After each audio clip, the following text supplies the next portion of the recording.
Isang kahihiyan nga ba ito sa monster ng Japan? Narito ang isang malalim, masusing talakayan batay sa ulat ng Yahoo News Japan via Tokyo Sports tungkol sa kontrobersyal na komentaryo ng coach ni Dmitry Bivol para sa paparating na laban na Undisputed World Championship sa pamamagitan ni Naoya Monster Inoue at ni Murodjon Akhmadaliev.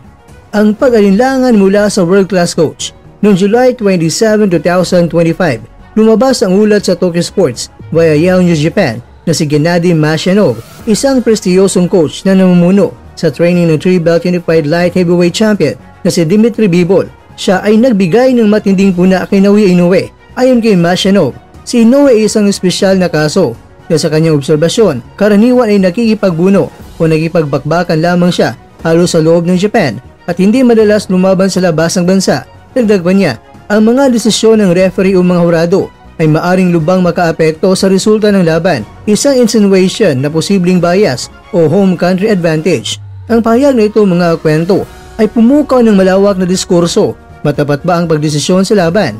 Kaya narito ang mga isyu sa halos Japan-only na track record ni Inoue, limitadong international exposure. Ayon kay Mashanov, si Inoue ay bihirang lumalaban sa labas ng Japan